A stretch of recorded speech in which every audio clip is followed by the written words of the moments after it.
দেখো, লাস্ট ক্লাসে আমরা পড়েছি entropy change of A perfect gas. Entropy চেঞ্জের আমরা তিনটি ইকুয়েশন বার করেছিলাম বিভিন্ন ফর্মে, কখনো pressure volume, pressure temperature, volume pressure ইত্যাদি ফর্মে আমরা বার করেছি। এবার আজকে আমরা পড়ব যে নন ফ্লো প্রসেসের, পারফেক্ট গ্যাসের ক্ষেত্রে যে নন ফ্লো প্রসেস হয়, non flow process of perfect gas. কি বললাম? Non flow process of perfect gas, non non flow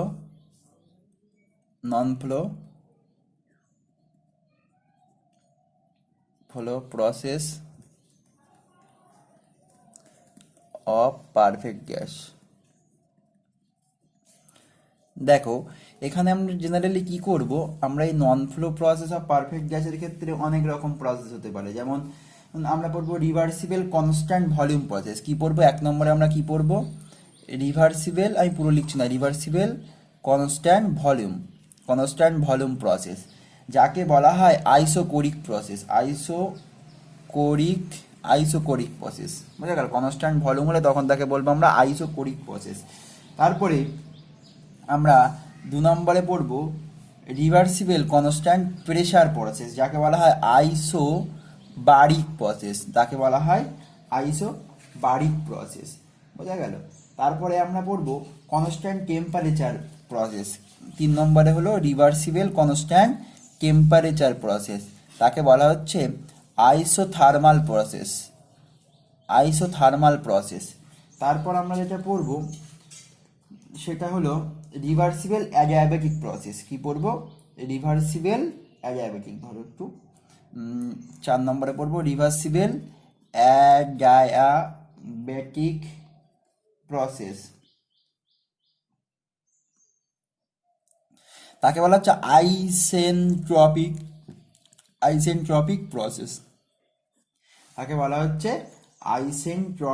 process. আর তারপরে পড়ব 5 নম্বরে রিভার্সিবল পলিট্রপিক প্রসেস, বুঝে গেল? রিভার্সিবল পলিট্রপিক প্রসেস পড়ব। এবার এই যে 5টা প্রসেসের আবার 5টা করে আমরা ইকুয়েশন বার করব। দেখো, তোমরা যদি একরকম শিখতে পারো তাহলে বাদ বাকিগুলো সবই শিখতে পারবে। কি বললাম? এই যে 5টা প্রসেসের আমরা 5টা করে ইকুয়েশন বার করব। প্রত্যেকের ক্ষেত্রে আমরা কি বার করব? কি 5টা বার করব? আমরা প্রত্যেকের ক্ষেত্রে অজ্ঞান কি বার করব? অজ্ঞান বার করব। তারপরে প্রত্যেকের ক্ষেত্রে আমরা হিট ট্রান্সফার অজ্ঞান মানে কি বার করব? অজ্ঞান বলতে ডেল ডব্লিউ বার করব। তারপরে হিট ট্রান্সফার বার করব। হিট ট্রান্সফার বলতে আমরা কোনটা বার করব? ডেল কিউ বার করব। বোঝা গেল? দেখো, এই করতে গেলে আমাদের এইগুলো মনে রাখতে হবে। অজ্ঞান একটা প্রসেস 1 থেকে 2, অজ্ঞান ইকুয়াল টু ডেল ডব্লিউ বা ডব্লিউ 1 থেকে 2 পজিশনে ইন্টিগ্রেশন 1 থেকে 2 পিডিভি। এটা তোমরা প্রথম চ্যাপ্টারে পড়েছো, এগুলো আমি রিমাইন্ড করার জন্য এখানে লিখে দিয়েছি। অজ্ঞানের সূত্র কি? পিডিভি। বোঝা গেল? তাহলে হিট ট্রান্সফার ডিকিউ পড়বো। ডিকিউটা আমরা কিভাবে বার করতে পারি? ফার্স্ট ল অফ থার্মোডাইনামিক্স থেকে পাই আমরা DQ equal to DU plus DW. DW তো আমরা এখান থেকে বার করতে পারছি, বুঝা গেল? তারপরে ডিইউ বলতে ইন্টারনাল এনার্জির সূত্র কি হয়? MCV DT. আবার পিভির মান কিন্তু হয় এমআরটি, পিভির মান আর একটা হয় কিন্তু পিভি ইকুয়াল টু এমআরটি। আর কি বার করবো আমরা? তাহলে হিট ট্রান্সফার বার করলাম, অজ্ঞান বার করলাম। এটা হলো হিট ট্রান্সফার, এটা হলো অজ্ঞান। হিট ট্রান্সফার বার করছি, এটা অজ্ঞান বার করছি। চেঞ্জ অফ ইন্টারনাল এনার্জি মানে ডিইউটা বার করবো, ডিইউ। বোঝা গেল? তাহলে 3টে বার করলাম। এ বাদেও আমরা যেগুলো করবো সেগুলো হলো এন্ট্রপি চেঞ্জ ইন এন্ট্রপি কোন সূত্র দিয়ে করবো? এন্ট্রপির সূত্র কি ছিল? H equal to U equal to PV, অর্থাৎ entropy equal to internal energy plus PV কার্য।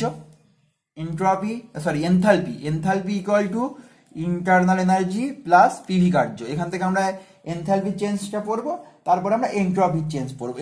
এন্ট্রপির চেঞ্জ S2 মাইনাস S1, এই এন্ট্রপির চেঞ্জ আমরা পড়বো। এন্ট্রপির চেঞ্জের জন্য 3টে সূত্র আমরা লাস্ট ক্লাসে করেছি, তোমরা একটু ভিডিওগুলো দেখে নিও। চলো তাহলে আমরা শুরু করি আজকের ক্লাসটা। মেনলি যে প্রসেস দিয়ে শুরু করবো সেটা হলো 1 নম্বর প্রসেস আমরা করবো। আমরা 1 পেজের মধ্যে সবকিছু করার চেষ্টা করি, তোমাদের বুঝতে সুবিধা হয়। দেখো, আমরা তাহলে 1 নম্বরে কি করছি আজকে? আমরা আজকে শিখছি হলো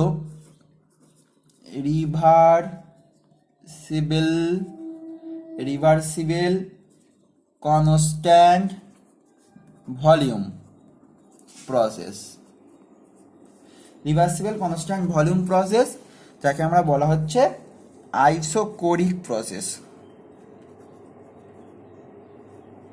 আইসোকোরিক প্রসেস দেখো, এর ক্ষেত্রে পিভি আর টিএস ডায়াগ্রাম কি হয়, রিভার্সিবল মানে আইসো, ভলিউম তো চেঞ্জ হচ্ছে না। দেখো পিভি ভলিউম যদি চেঞ্জ না হয় তাহলে সেই গ্রাফটা পিভি গ্রাফ কি হবে, প্রেসার অক্ষের প্যারালাল করবে, প্রেসার অ্যাক্সিসের প্যারালাল হবে। তাহলে এটা হলো, এটা 1 নম্বর প্রসেস, এটা হলো 2 নম্বরে, এখানে হলো ভলিউম কনস্ট্যান্ট, ভলিউম কনস্ট্যান্ট।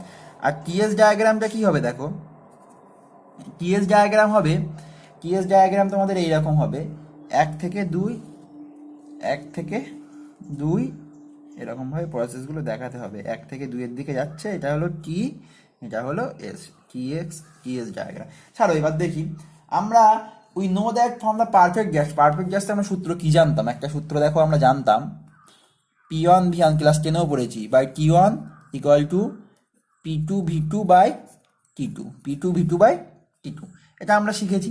এবার ইসের ক্ষেত্রে কি হচ্ছে, ভলিউম কনস্ট্যান্ট, যেহেতু ভলিউম কনস্ট্যান্ট তাহলে বলতে পারি V1 ইকুয়াল টু V2, তাহলে V1 V2 হলে দুদিক থেকে V1 V2 ক্যান্সেল হয়ে যাচ্ছে, তাহলে এখান থেকে আমরা পাচ্ছি কি P1 T1 equal to P2 T2।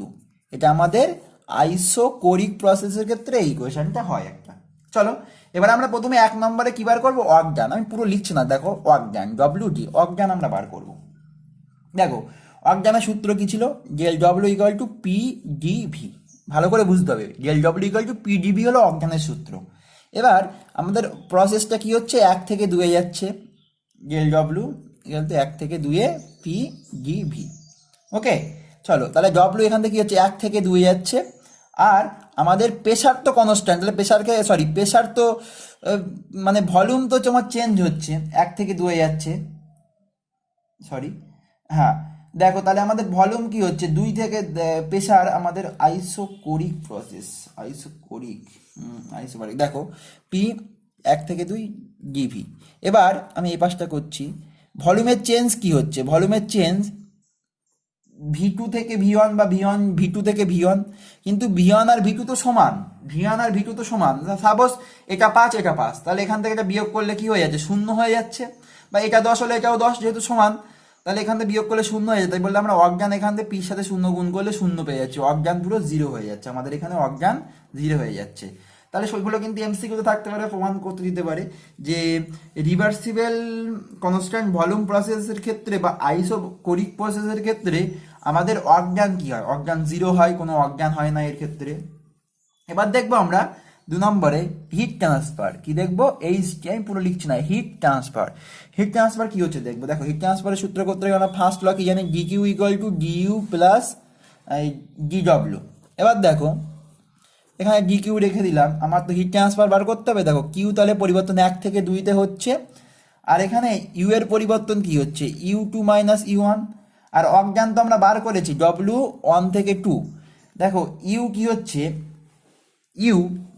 U2 মানে আমরা কি জানি, দেখো দেখো ইন্টারনাল এনার্জি কি করে বার করতে হবে, আমরা mCV dt, তাহলে কি করব, এর জন্য mCV dt2 করব, যেহেতু U2, এর ক্ষেত্রে কি হবে mCV dt1, আর দেখো অজ্ঞান আমরা কি বার করেছি, এখানে 0, অজ্ঞান 0 হয়ে যাচ্ছে, তাহলে এখান থেকে যদি আমরা mCV কমন নিয়ে নিই তাহলে কি হচ্ছে T2 মাইনাস T1, তাহলে এর ক্ষেত্রে আমার টেম্পারেচারের কি হচ্ছে, আমার এই প্রসেসের ক্ষেত্রে তাপমাত্রার পরিবর্তন, তাপের পরিবর্তন কি হচ্ছে, mCV T2 মাইনাস T1, বোঝা গেল প্রমাণটা, mCV T2 মাইনাস T1। দেখো তারপরে হিট ট্রান্সফার তো গেল, এবার আমরা change in internal energy bar করব, চেঞ্জ ইন ইন্টারনাল এনার্জি। তাহলে ইন্টারনাল এনার্জি চেঞ্জ কি হয়, 1 থেকে 2 ডিইউ, 1 থেকে 2 mCV dt, তার মানে ব্যাপারটা হলো mCV তো বাইরে চলে আসছে, ইন্টিগ্রেশন অফ 1 থেকে 2 dt, তাহলে mCV T2 minus T1, mCV T2 minus T1। তাহলে এর ক্ষেত্রে কি হচ্ছে দেখো, তোমরা দেখো যে এটা আর এটা আমার এক হয়ে যাচ্ছে, তাহলে এই প্রসেসের ক্ষেত্রে আমার ইন্টারনাল এনার্জির পরিবর্তন যা হয়, হিট ট্রান্সফারের পরিবর্তনও সেই একই হয়। বোঝা গেল হিট ট্রান্সফার বুঝতে পারলে। এবার আমরা চেঞ্জ ইন এনথালপি বার করব। কি বার করব? Change in enthalpy. 4 নম্বরে কি বার করব? Change in enthalpy. Change in enthalpy বার করবো। ধরো সাপোজ আমার 1 নম্বর যে প্রসেসটা ছিল তার ক্ষেত্রে কি হতো? H1 equal to E1 plus P1। দেখো আমরা V1 কেন লিখলাম না তোমরা প্রশ্ন করতে পারতে। আরে ভি তো পরিবর্তন কনস্ট্যান্ট, তাহলে এর ক্ষেত্রে V1 আর V2 বলে কিছু তো থাকবে না। V1 যা V2 তাই, V2 যা V1 তাই, সুতরাং আমরা ভি লিখে দিচ্ছি। এর তো কোনো ভলিউমের পরিবর্তন হচ্ছে না। তারপরে দেখো H2 equal to U2 P2 V, বোঝা গেল? তাহলে এনথালপির চেঞ্জ কি হচ্ছে? DH equal to H2 minus H1, তাহলে কি হচ্ছে? U2 plus P2V minus U1 plus P1V। মান বসিয়ে দিলাম এখানে আমরা P1V। তাহলে দেখো এখান থেকে কি হচ্ছে? U2 minus U1 plus V P2 minus P1 common নিয়ে নিলাম, এটা হলো। এবার দেখো এইটা আমরা আগে কি প্রমাণ করলাম একটু আগে? এইটা মানেই তো U2 মাইনাস U1 ইন্টারনাল এনার্জির পরিবর্তন। এখানে লিখে দাও তাহলে mCV T2 minus T1, mCV T2 minus T1। এবার দেখো এখানে এটা কি P2V2 বা P2V2 বলতে পারি, যেহেতু এটা সমান। তাহলে এখান থেকে P2V2 বা PV মানে কি হলো? MRT PV equal to MRT। তাহলে এখান থেকে গুণ করলে আমার কি হয়? এখান থেকে গুণ করলে আমার যেটা হয় সেটা হলো MRT2 minus MRT1, MRT2 minus MRT1 হচ্ছে এখান থেকে পিভি করলে। তোমার এই যে নোটস দেওয়া আছে এইসব লাইনগুলো স্টেপ জাম দেওয়া আছে, তোমরা দেখে নিও, বুঝে গেল? MRT2 MRT1। এবার এখান থেকে পরের লাইন আমি এখানে করে দিচ্ছি। দেখো প্রথমে কি ছিল? mCV T2 মাইনাস T1, মানে এটা আমি লিখে দিলাম। আর এখান থেকে আমরা পাচ্ছি যেটা সেটা হলো MRT2 minus T1। MR common নিয়ে নিলাম দুটো থেকে, T2 মাইনাস T1 হয়ে গেল। তারপর যেটা করব সেটা হচ্ছে, দেখো আমরা m যদি কমন নিয়ে নিই, আমরা যদি m কমন নিয়ে নিই, তাহলে দেখো m T2 মাইনাস T1 যদি এখান থেকে কমন যায়, তাহলে এদিকে পড়ে থাকছে কি? আমার শুধুমাত্র পড়ে থাকছে হলো CV, আর এখান থেকে R পড়ে থাকছে, CV আর R পড়ে থাকছে, বলো CV আর R পড়ে থাকছে। তাহলে DH ইকুয়াল টু কি হচ্ছে? DH equal to mCP T2 minus T1, mCP T2 minus T1। কেন সিপি হলো? দেখো কেন সিপি হলো বলো তো? এই CV plus R equal to CP, CV plus R equal to CP. তোমরা যারা এইগুলো জানো তাহলে তোমরা পুরানো ভিডিওগুলো বা পুরানো ক্লাসগুলো একটু দেখে নিও, ঠিক আছে? তাহলে আমরা 4টে প্রমাণ করলাম, এখনো আমাদের এন্ট্রপি বাকি আছে। আমাদের এখনো কি বাকি আছে? এন্ট্রপি। দেখো এখানে ছোট্ট করে করার চেষ্টা করি। 4 নম্বরে এন্ট্রপি আছে, 5 নম্বরে এন্ট্রপির পরিবর্তন। দেখো আমরা এন্ট্রপির পরিবর্তন আমরা 2 নম্বর সূত্রটা কাজে লাগাচ্ছি। তোমরা এগুলো করতে করতে বুঝে যাবে যে কোন সূত্রটা কাজে লাগাতে হচ্ছে। 2 নম্বরে যে টার্মটা ছিল সেটা হলো mCV/ln log natural P2 by P1, আর একটা ছিল হলো mCP/ln V2 বাই V1। ভালো করে বোঝো, V1 আর V2 কি সমান? তো মানে এটা কাটাকুটি হয়ে যাচ্ছে সমান বলে, তাহলে লগ অনের মান 0 হয়ে যাচ্ছে, তাহলে এই পার্টটা টোটালি 0 হয়ে যাচ্ছে, এই পার্টটা টোটালি 0। আবার কি বললাম? V1 V2 কি? V1 V2 সমান, তাহলে এখানে কাটাকুটি করলে 1 থাকছে, লগ 1 এর মান 0, তাহলে এই পার্টটা 0 হয়ে যাচ্ছে। শুধুমাত্র এন্ট্রপির পরিবর্তন আমার কি পড়ে থাকছে? mCV/ln P2 বাই P1, এটা শুধুমাত্র এখানে পড়ে থাকছে, বোঝা গেল? চলো আমরা এবার নেক্সট 2 নম্বর যে প্রসেসটা ছিল, 2 নম্বরে কি ছিল? আমাদের ছিল রিভার্সিবল কনস্ট্যান্ট প্রেসার প্রসেস, যাকে বলা হচ্ছে আইসোবারিক প্রসেস। কনস্ট্যান্ট প্রেসার বলতে আমরা পিভি লেখচিত্রটা কিরকম হবে? পিভি তো এর সমান্তরালে যাবে, বোঝা গেল? 1 থেকে 2, মানে যেহেতু প্রেসার কনস্ট্যান্ট হলে ভলিউম অ্যাক্সিসের প্যারালাল হবে। আর টিএস ডায়াগ্রামটা হবে একই রকম, 1 থেকে 2 টিএস, এখান থেকে এদিকে যাবে টিএস ডায়াগ্রাম, বোঝা গেল? TS diagram. তারপরে দেখো এবার আমরা পিভি সূত্র কি ছিল? P1 V1 by T1 equal to P2 V2 by T2। যেহেতু এখানে প্রেসার কনস্ট্যান্ট, সুতরাং P1 ইকুয়াল টু P2 হচ্ছে, তাহলে আমরা এখান থেকে কি লিখতে পারি?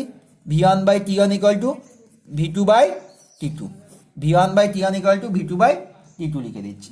ছাড়ো, এবার আমরা এই প্রসেসের ক্ষেত্রে অজ্ঞান প্রমাণ করব যে অজ্ঞান কি হচ্ছে, ডব্লিউ জান। দেখো এর ক্ষেত্রে কি হচ্ছে, দেখো দেখো এর ক্ষেত্রে কি হচ্ছে, অজ্ঞান ডিডব্লিউ পিডিভি, তাহলে 1 থেকে 2 ডিডব্লিউ, 1 থেকে 2 পিডিভি, তাহলে ডব্লিউ ইকুয়াল টু 1 থেকে 2, ডব্লিউ 1 থেকে 2 যাচ্ছে, পি বাইরে থাকলো 1 থেকে 2 ডিভি পি। এখান থেকে তাহলে এর পরিবর্তনটা কি ছিল, ভি টু মাইনাস, আগেরটার ক্ষেত্রে 0 হয়ে যাচ্ছিল, কিন্তু এখানে তো ভলিউমের চেঞ্জ হচ্ছে, সুতরাং তাহলে এখান থেকে আমরা কি লিখতে পারি, পিভি মানে কি এম আর টি, তাহলে এখানে 2 আছে বলে এম আর টি টু, এর ক্ষেত্রে এম আর টি ওয়ান, তাহলে এখান থেকে এম আর কমন নিলে টি টু মাইনাস টি ওয়ান, টি টু মাইনাস টি ওয়ান হয়ে গেল, বোঝা গেল। তাহলে অজ্ঞান হয়ে বের করে দিলাম। এবার আমরা ইন্টারনাল এনার্জি বার করবো। ইন্টারনাল এনার্জি বার করতে গেলে আমরা ডি কিউ ইকুয়াল টু বিভিন্নভাবে বার করতে পারি, আগেরটা কিন্তু এরকমভাবে বার করিনি, সরাসরি সূত্রে বসিয়ে দিয়েছিলাম, ডি কিউ প্লাস ডিডব্লিউ। এবার দেখো এখান থেকে আমরা এটাকে যদি আমরা এক পাশে আনি, ডিইউ যদি এক পাশে আনি, তাহলে এখান থেকে কি লিখতে পারি আমরা, ডি কিউ মাইনাস ডিডব্লিউ, এটাকে এক পাশে আনলাম, এটাকে পাশে নিয়ে চলে গেলাম, বোঝা গেল, বা এটাকে এ পাশে নিয়ে চলে আসলাম, তাহলে ডিইউ থাকলো। এবার আমরা এই তাপমাত্রার পরিবর্তনটা কি বার করেছি, এম সিপি, দেখো আগেরটাই সিবি ছিল কারণ কনস্ট্যান্ট ভলিউম প্রসেস ছিল বলে, এখানে সিপি হচ্ছে কেন, কারণ কনস্ট্যান্ট প্রেশার প্রসেস বলে, টি টু মাইনাস টি ওয়ান, বোঝা গেল। তারপরে M R T two minus T one, অজ্ঞান, এটার পরিবর্তন তো ওটাই হয়, আগে আমরা বার করেছি। এবার দেখো এখান থেকে কি করি আমরা, এখান থেকে M T two minus T ওয়ানকে যদি কমন নিই, তাহলে এখানে কি পড়ে যাচ্ছে, সিপি প্লাস আর, এই সিপি প্লাস আর কে কি হয়ে যাচ্ছে, M CB T two minus T one. তোমরা কি করবে জানো, একটা খাতা তৈরি করবে, এগুলো অঙ্ক করার সময় খুব কাজে লাগবে। সেই খাতায় এরম পরপর 5টা প্রসেস লিখছো, দেখো 1 2 3 4 5, আর 5টা প্রসেস আমরা 5 রকম জিনিস বার করছি, সেই 5 রকম ধরো অজ্ঞান, ডিইউ, ডিকিউ, ডিএইচ, ডিএস, এগুলো তো বার করছি। এরকমভাবে একটা ছক করবে, হ্যাঁ, ছক করে এখানে প্রসেসের নামগুলো থাকবে, আর এখানে তার সূত্রগুলো এরকমভাবে খাতায় ছক করে সব লিখে ফেলবে, বোঝা গেল। তাহলে তোমরা যখন অঙ্ক করবে বা ওইগুলো যখন তোমরা সময় পাবে তখন একটু চোখের সামনে দেখবে, তাহলে তোমরা তাড়াতাড়ি সেগুলোকে আয়ত্ত করতে পারবে। তোমাদের এগুলো কিন্তু অঙ্ক করার সময় মুখস্থ রাখতে হবে, আর যারা পারবে তারা সঙ্গে সঙ্গে বার করে নেবে ক্যালকুলেট করে খুব অল্প সময়ের মধ্যে। চলো এবার আমরা বার করবো heat transfer, HT, heat transfer বার করবো, একই রকম ভাবে করবো, D Q equal to DU del W.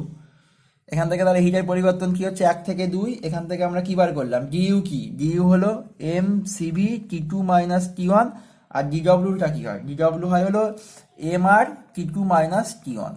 কেন বলো তো ডিডব্লিউ এরকম হচ্ছে, এইখান থেকে তো ডিডব্লিউ মানে পিডিভি, এবার সেই জিবির পরিবর্তন করলে সেই পিভি সমান কি লেখা যায়, এম আর টি, ওখান থেকে আমি আর দেখাচ্ছি না কিন্তু এগুলো সব, বোঝা গেল, এখান থেকে কিন্তু আমি আর এগুলো দেখাচ্ছি না।